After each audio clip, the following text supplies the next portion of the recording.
Welcome back to another week of virtual art classes with the Lancaster Festival. My name is Karla Young, a licensed K-12 art educator, and I have designed a week of spring-themed art projects, each one linked to the work of a famous artist. I hope you will join me this week and we will spring into art together. Today's project is a watercolor flower project inspired by the famous artist Wassily Kandinsky. Wassily Kandinsky was born in Russia in 1866. As a young boy, he enjoyed music and learned to play the piano and the cello. Both music and colors would have a huge impact on his art later in life. In the early 1900s, when other artists were making very realistic paintings, Kandinsky decided that paintings didn't need a particular subject, but that art could just be about lines, shapes, and colors. Over the next several years, he would start to paint what became known as abstract art. He believed he could express emotions and music through lines, colors, and shapes, especially circles. Kandinsky once said, "Color is the keyboard, the eyes are the harmonies, the soul is the piano with many strings. The artist is the hand that plays, touching one key or another to cause vibrations in the soul."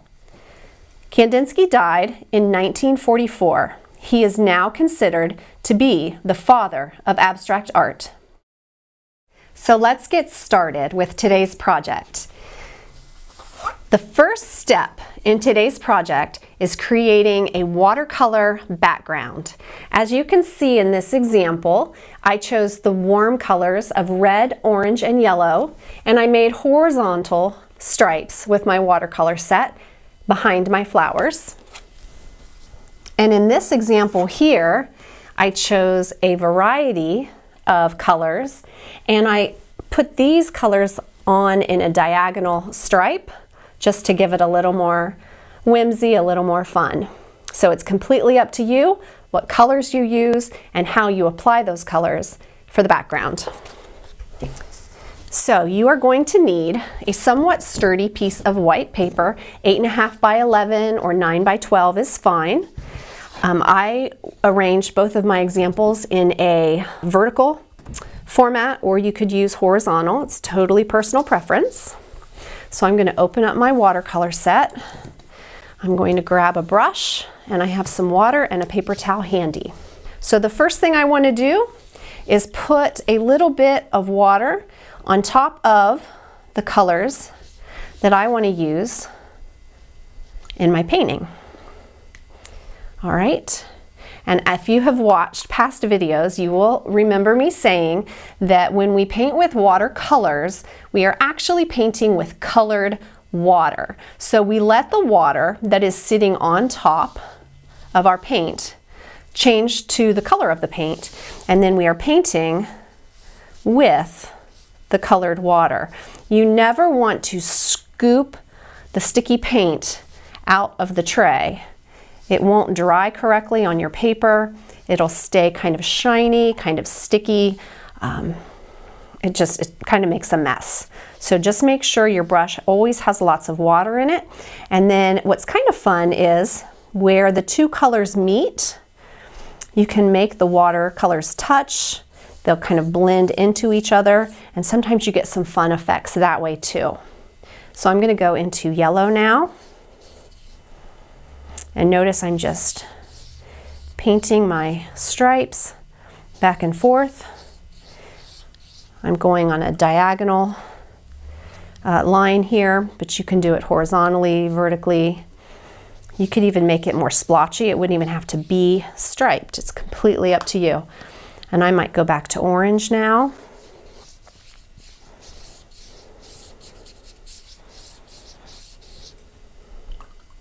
Over here in my watercolor set, I have a yellow orange, so I might try that just for a little variety. You can also practice mixing and making your own watercolors. So if you have a plate handy, or you can use the lid, we can put a little bit of water in our lid. We can take a little bit of orange, we can take a little bit of yellow, and we can make our own color. So there I just made my own yellow-orange. So sometimes it's fun to experiment.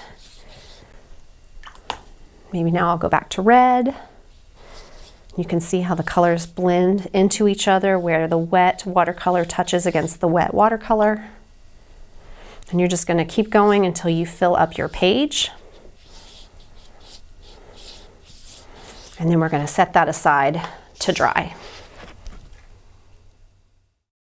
While your watercolor background is drying, you are ready for the next step, and that is cutting out a variety of circles from construction paper and layering those circles on top of each other to make some fun abstract flowers. The reason we're creating our flowers in a series of circles like this is to sort of mimic one of Kandinsky's famous paintings, where he was actually doing a color study, trying to figure out what colors looked best next to other colors, and how perhaps the color yellow would appear to the viewer if it was next to red versus if it was next to violet. So this famous painting of his was actually done in the year 1900. Looks like something that could be done, you know, just today, because it appears so modern. You just need a variety of colored construction paper, and what I like to do is just kind of cut a square first, and then you're going to start with the smallest center circle. So I'm going to cut out a small circle like that. I'm going to apply a little bit of glue stick to the back of it. And then I'm going to stick it onto my next color, like that. Let me cut it into a square. It makes it a little easier to work with. Now I'm going to cut around and just leave a little bit of a margin there. And they don't have to be perfect circles. As you can see in Kandinsky's painting, he didn't worry about painting perfect circles, and we don't have to worry about our circles being perfect either. I'm going to put my glue stick on the back, stick it to my next color, like that. Cut out that square, it makes it a little more manageable. And then one thing that I want to point out, sometimes when people are trying to cut a circle, they will take the scissors around the circle to where you kind of end up cutting back toward yourself. An easier way to cut a circle is if you would put your elbow on the table, you can cut a circle and never move your elbow. You can do this never moving the actual scissors or your arm. Instead, I'm moving the paper and not the scissors. That helps you get a nice clean edge while you are cutting out your paper. All right, so again, I think you're starting to get the idea. Glue stick on the back, and just kind of picking random colors here. We'll go with blue, stick that down, cut out my square, and again, watch how my scissors and my elbow resting on the table never really move. It's the paper in my other hand that moves and rotates, and it's a lot easier to cut out circles that way. So you're going to need a series of these. This one is 4 colors. You can do some with 2, some with 3. It's up to you. As you can see in my example, they are different sizes, different numbers of layers. So just go ahead and make a small pile of these circles. Do this while your watercolor is drying, and then you'll be ready to put it all together. So the next step is assembling the circles that you have made with layers of construction paper and attaching those to your watercolor background that should now be dry. Now, if you notice, my watercolor paper is very curled from the moisture in the paint. So a little trick that you can do to help out with this problem is take your curled paper and take it onto the edge of a tabletop and pull it back and forth, and that will help straighten out, flatten out your paper. All right, so now it's not quite so curled up on the sides, a little bit easier to work with this way. Okay, so I'm going to take my glue stick, and first I may just arrange my construction paper flowers and make sure they're exactly where I want them before I start gluing them down. Kind of just play with these here, play with the layout and see what looks nice. All right. Maybe I don't want green right next to green. Maybe I'll switch those out. So just kind of play around with it till it looks, you know, in a way that you're pleased. And then we will just start using that glue stick again. We're going to glue each one of these down. And then the very last step is to add our petals and our stems with a black Sharpie. You wouldn't have to use black. You could use green, you could use purple, whatever color you want to use.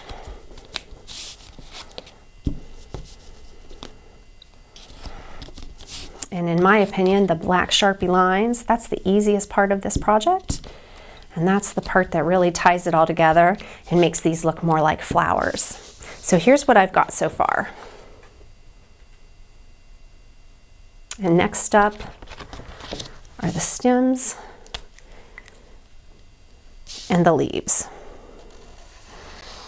You can make them straight, you can curve them a little bit.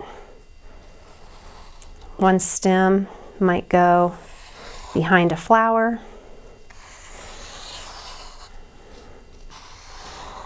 Just take these all the way to the bottom.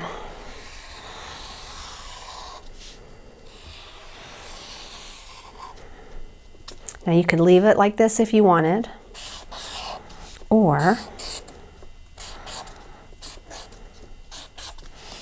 you could just kind of add some fun leaves.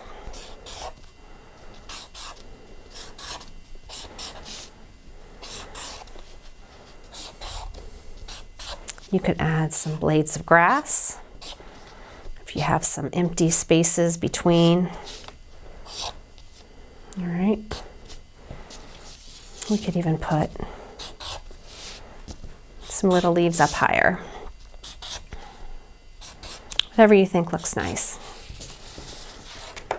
And you'll end up with something like this. Our second flower project, inspired by the artist Wassily Kandinsky, is this: fun and funky flowers. As you can see from my example, we used the same construction paper layered circles for the flowers themselves. This one does not have watercolor, but we do something a little different in the background, and that is add details to our flowers by adding petals. You could draw in a sun, clouds, a butterfly, a bird. You even could use watercolors on the background of this one if you wanted to. So this is just kind of a variation of the first project if you are interested in taking it a step further. So the first thing that you're going to need, again, are just some scraps of colored construction paper. And I always cut out a square first because it's easier to work with a small square than a big sheet of paper. And I'm going to cut, again, a very small circle. And I'm going to take my glue stick, put some glue on there, and stick it to the next color of my choice. which just happens to be yellow. I'm going to cut that out. And now I'm going to cut. Notice I don't move the scissors too much. I do rotate the paper around until my circle is complete, like that. Glue stick the back. I'm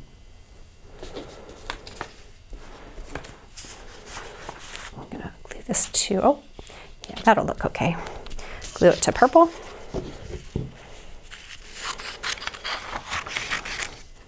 Again, I'm going to cut around, and you can do this as many times or as few times as you like. The number of layers in your flower is completely up to you.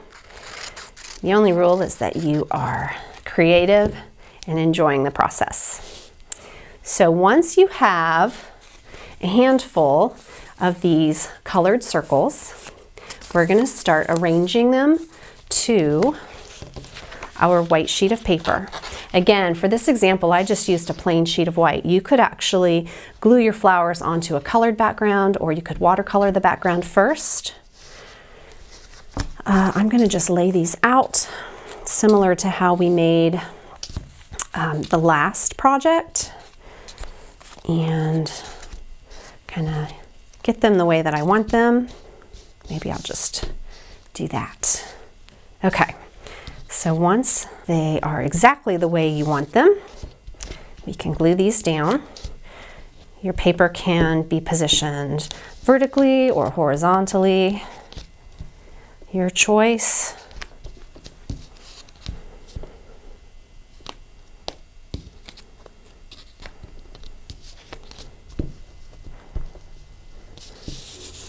You could also use a glue bottle if you don't have a glue stick. Just don't use too much to where it's oozing out on either side of your shape. Okay, put that cap back on. And we are ready to start decorating our flowers. So I am now ready to start adding some details to my flower design here. And to help you out, I have made an idea sheet. You don't have to follow this, but if you're stumped and you need ideas, you are more than welcome to use some of these or make variations of these. So I have kind of a pointed petal. I have 2 layers here of curved petals. I have some square petals. These petals I created just using a series of circles. I kind of alternated a little fun design between the petals. These are just kind of a fun, kind of a dome shape.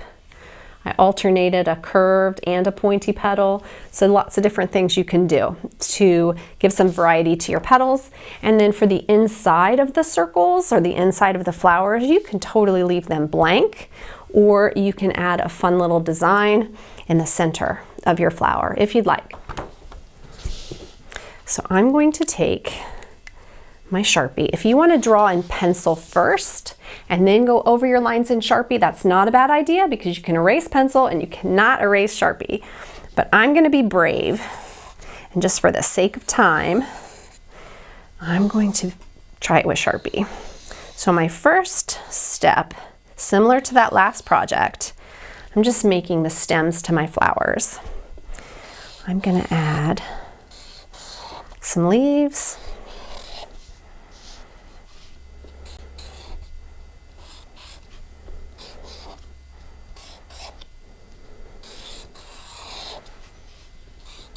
So here you're just gonna hopefully have some fun adding some details. Again, we can add some blades of grass to kind of help fill in some of that empty space. We can add some of the veins. Maybe fill these in half and half. Again, if you don't want to use a black Sharpie, you could use really any color of your choice. But I'll hold this up. Here's what I have so far. Now I'm going to add some petals. And again, the only rule here is that you try to be creative. So I am just adding kind of a curved half circle petal around my first flower, like that. And now I might go back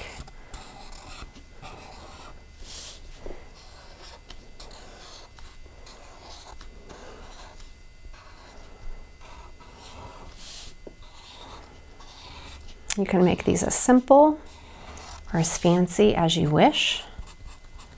You can add lines. So just have some fun. The more designs you add, the more interesting your project is going to be visually when you're finished.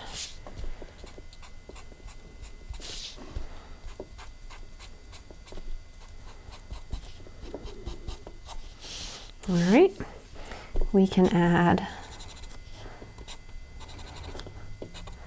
just some fun little lines with dots. You can alternate those.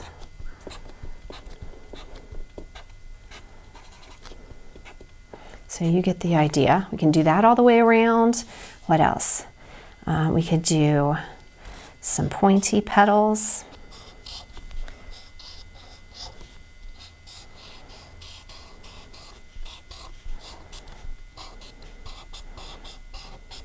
All right. Again, if you want to add something in the center of your flower, that is also an option. Maybe a spiral. We could add some fun dots. Just anything you can think of. All right.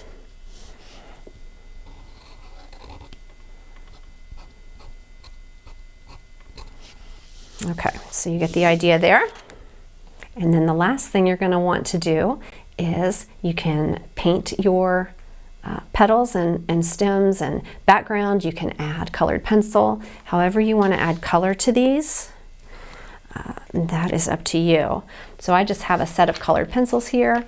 This is what I used on my example. But you can color these however you wish. I hope you have fun making some Kandinsky inspired flowers. I hope you've enjoyed spending another week with me and the Lancaster Festival and creating some artwork with us. We would love to see some of your creations that you've made at home, so be sure to post pictures of your work online using the hashtag Lancaster Festival.